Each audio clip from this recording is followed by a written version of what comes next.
C'est déjà fini, on est sur la dernière vidéo pour t'aider à choisir quel lieu du DSCG passer cette année avec la réforme 2020 du DSCG. Et comme je te l'ai dit dans la précédente vidéo, j'ai voulu faire vraiment une vidéo hyper concrète sur celle-ci afin que tu puisses vraiment à la fin de ta vidéo pouvoir te dire voilà, je passe cet UE, je passe cet UE, cet UE. L'objectif de la vidéo, il faut qu'il soit hyper court, donc c'est maxi 10 minutes, en moyenne 5 minutes. Si tu ne vois pas de quoi je parle par rapport à l'objectif de ces vidéos, je t'invite vraiment à re-regarder la première vidéo et à chaque fois dans la description, je te mettrai la playlist avec toutes les vidéos et pour ça, ça sera dans le i. Petit rappel rapide, dans les précédentes vidéos, on a vu plusieurs choses. Tout d'abord, les changements qui concernent la structure du DSCG avec le fameux report de notes et l'histoire des coefficients qui n'ont pas bougé pour le DSCG. Et dans la vidéo de la semaine dernière, on a vu les changements UE par UE. Pour t'aider à conforter ou en tout cas à valider ce choix-là, j'ai envie de te proposer un raisonnement sous forme de filtre en disant ben voilà, tu veux choisir certaines UE, je vais te proposer 3 filtres sur lesquels d'une certaine manière tu vas faire passer tes UE pour voir si ça tient le coup ou pas du tout ou si ça paraît le plus logique ou pas. Et l'idée c'est d'ajuster tes raisonnements comme ça.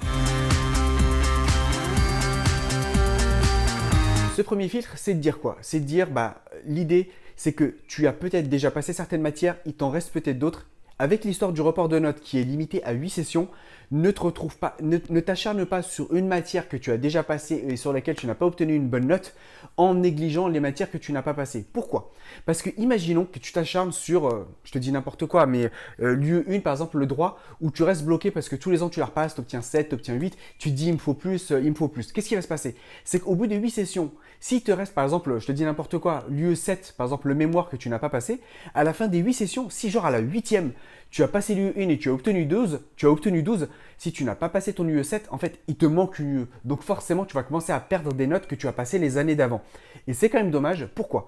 Parce que si tu avais laissé par exemple ton UE 1 à 7 ou à 8 par exemple, et que tu avais passé ou repassé une autre matière et que tu avais obtenu 12, 13, tu aurais peut-être pu compenser et vraiment pouvoir valider le DSCG. Donc le premier fit, c'est de se dire quoi? C'est de se dire, voilà, concrètement, tu veux passer des UE cette année, mais est-ce qu'il t'en reste d'autres que tu n'as pas du tout passé et où tu te dis, je vais voir ça plus tard, celles-là, elles sont faciles. Pourquoi? Parce qu'il ne faut pas se faire piéger à la fin. L'idée, c'est vraiment de passer au moins toutes les UE une fois et après d'ajuster tes notes. Donc voilà pour le premier filtre. On passe directement au deuxième.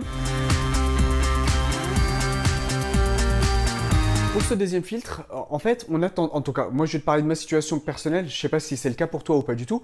L'idée c'est que des fois j'ai envie de prendre le chemin le plus honnête et encore, mais tu vois, des fois le plus dur, alors qu'en étant un petit peu malin, on peut gagner du temps et avancer plus rapidement. Je m'explique. L'idée, c'est pas de se dire, à partir du moment où tu sais que le DSCG, il faut avoir une moyenne générale d'au moins 10, même si tu obtiens des notes qui sont à 9, 9,5, voire même 8,5, au lieu de te dire, voilà, il faut que je repasse ces notes et que toutes mes notes soient à 10, même si c'est des notes à coefficient 1,5, dis-toi, est-ce qu'il n'y a pas moyen de passer ou repasser une matière, même si tu as une équivalence par exemple, et que ça te permette, avec une note raisonnable, par exemple entre 10 et 12, plutôt 10,5 et 12, de valider ton DSCG. Concrètement, qu'est-ce que ça veut dire? Imagine que tu as déjà passé l'UE1 et que tu as obtenu 8,5. Tu te rappelles, étant donné qu'on a des coefficients, tu as un coefficient dans 1,5, ça veut dire que tu vas avoir 2,25 points à rattraper si tu repasses une matière coefficient 1. Au lieu de t'acharner à repasser cette UE1 alors que par exemple tu as déjà été à fond et que tu sais que ça sera très difficile d'avoir une meilleure note, repasse par exemple MSI si toi c'est une matière qui te paraît simple et sur laquelle tu as obtenu une équivalence. Vaut mieux essayer d'avoir 12,5, 13, peut-être 13,5 sur MSI et valider ton DSCG de façon générale, plutôt que t'acharner en disant, voilà, j'ai des équivalences, j'y touche pas, il me faut juste l'UE 1 et 4, par exemple, et je passe que celle-ci et je ne perds pas mes équivalences. L'idée, c'est d'être vraiment malin en se disant, voilà, si je peux avoir une note raisonnable, par exemple, entre 10,5 et 12, comme je te l'ai dit, ou même 13, par exemple, sur des notes où ça te paraît faisable, franchement, vaut mieux renoncer à une de tes matières et la repasser, plutôt que t'acharner sur une matière qui est très difficile, par exemple le droit, ça peut être la compta aussi, toutes les matières coefficient 1,5 en général sont dures, et de t'acharner dessus, lâche l'affaire sur celle-ci, garde la note que tu as et passe une matière plus facile. Et maintenant, on passe au troisième filtre. Tu te dis peut-être, même s'il me reste 8 sessions pour valider le DSCG, j'ai pas envie de passer ma vie dessus, je vais plier au plus vite, je passe plein de matières en même temps. moi ce que j'ai envie de te dire, étant donné que tu as 8 sessions pour le valider, à moins que tu aies vraiment un impératif parce que tu as commencé ton stage d'expertise comptable et tu dois valider ton DSCG, et ça c'est vraiment un cas particulier dont je ne parle pas, mais si tu n'es pas dans ce cas-là et que tu as le temps, inutile de se mettre la pression en disant je vais passer 3, 4, 5 UE en même temps, alors que par exemple tu es déjà salarié à côté et tu vas galérer à les passer. Et ce qui risque de se passer, c'est que si tu veux en passer 3, 4, 5, Tu es peut-être motivé au départ en disant je vais y arriver, mais si tu prends du retard dans tes révisions, tu vas commencer à te dire bah, j'y vais, je sais pas comment je vais faire, ou alors je les passe à l'arrache, ou alors j'arrête, j'en passe qu'une partie.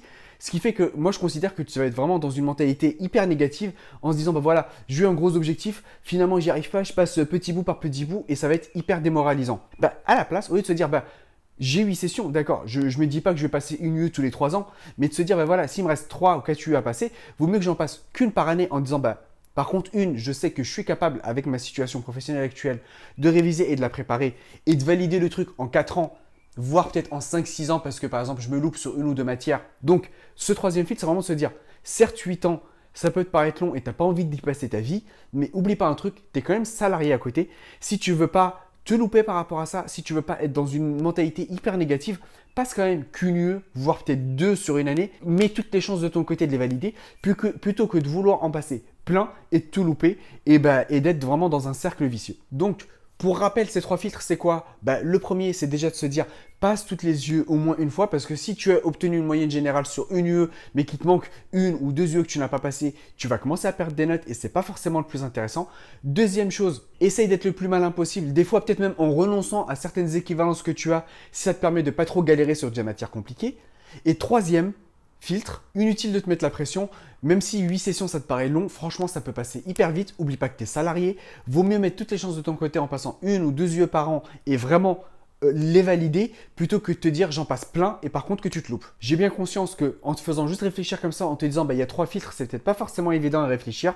Donc ce que je te propose, c'est que en description, je te mets un lien d'un arbre de décision. En fait, je sais même pas si on appelle ça comme ça ou pas, mais où l'idée, c'est en fonction de ta situation, je te pose des questions, tu mets oui ou non et tu avances dans ton arbre de décision et ça te permet de savoir quel lieu passer. Donc ça, bien évidemment, je te mets le lien dans la description, tu peux pas le louper. Si vraiment ça t'intéresse et que ça peut t'aider à choisir les yeux, n'hésite pas. Et comme d'habitude, on garde le même rythme. Je vais te faire réfléchir à ça ou en tout cas te faire participer pour vraiment que tu sois sûr d'avoir bien réfléchi à cette situation et te dire en commentaire, mets-moi les yeux que tu vas passer cette année ou alors surtout si tu as changé d'avis sur certaines yeux ou si tu as un doute peut-être, pourquoi pas, je peux toujours essayer de répondre à tes questions en commentaire. Bien évidemment, je joue le jeu aussi et je te mettrai en commentaire quels sont les yeux que je passe. En tout cas, pour conclure par rapport à cette série de vidéos du mois de mai, j'espère que ça t'a aidé à réfléchir sur les yeux que tu passes ou que tu vas passer cette année et à t'inscrire justement avec les inscriptions qui ouvrent très bientôt sur les bonnes yeux sans trop de pression.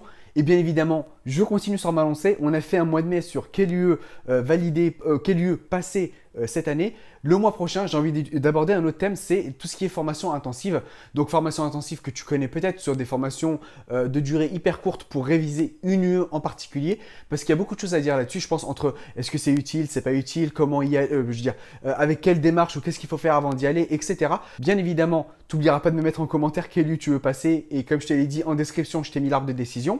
Mais sinon, si tu veux pas rater la thématique du mois prochain, surtout, n'hésite pas à t'abonner si ce n'est pas encore fait, bien évidemment, à recliquer sur la cloche, à vérifier que tu es notifié en cliquant sur toutes pour être prévenu à chaque fois que je publie une nouvelle vidéo et pas rater le thème du mois prochain. Et moi, je te dis à dimanche prochain parce que c'est déjà le cas.